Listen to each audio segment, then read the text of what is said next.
Nowadays, we live in a consumerist society where we give a lot of value to material things. Today, we are talking about multinationals and how they affect the small business. This ideology started with the Industrial Revolution, but in particular in the 20th century, because of the increase of production that meant the decrease of prices. In that moment, multinationals appeared, financed by business banking and the globalization spread around the world. The massive production of multinationals led to the increase of prices that the small business have to apply to survive economically.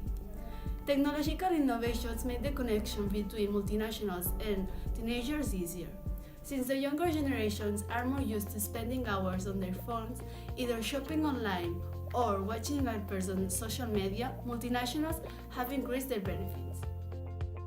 When we talk about large-scale industrialization, we refer not only to big clothing brands like Nike, Adidas or others, but also big supermarkets like, for example, Mercadona, Carrefour, Condis.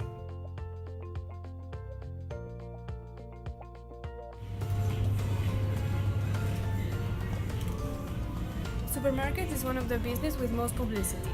The amount of adverts that they offer to the public is so massive that purchasers are unaware anymore of living surrounded by those adverts. The publicity is so overused that it gets stuck in our head, and when we see an advert we don't realize about it. But after a while we feel the need to buy the product that has been advertised.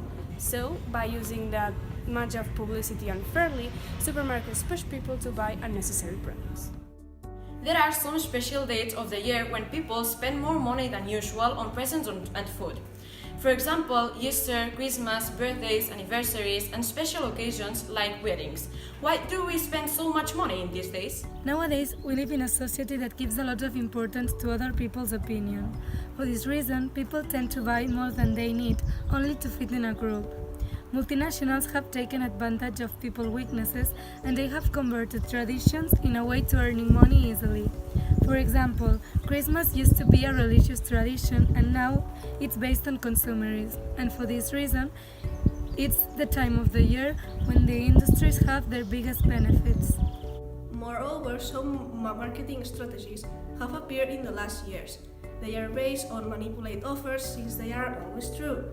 A commonly used strategy is to increase the original prices and then put the sale with the usual price, so customers believe they are buying with very good discounts. A very good example is Black Friday.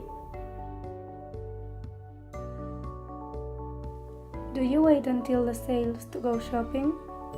Yes, of course. Because I'm so mean, yes. Have you ever bought something that you shouldn't have?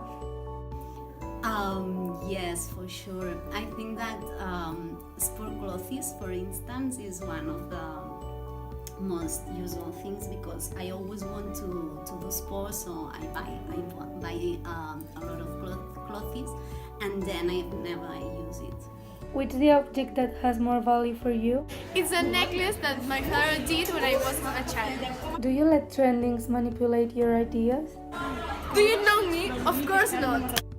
What do you consider important to keep in mind when you buy something?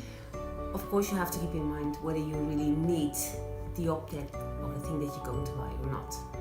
In which season of the year do you spend more money and why?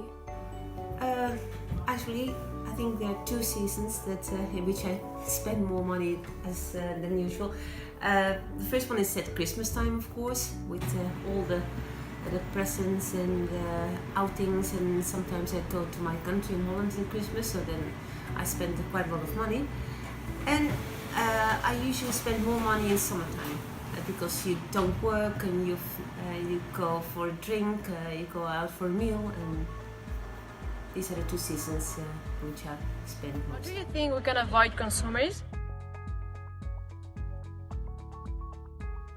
Value whenever a purchase is necessary or not, and how hard it is nowadays to earn money. To value what we already have.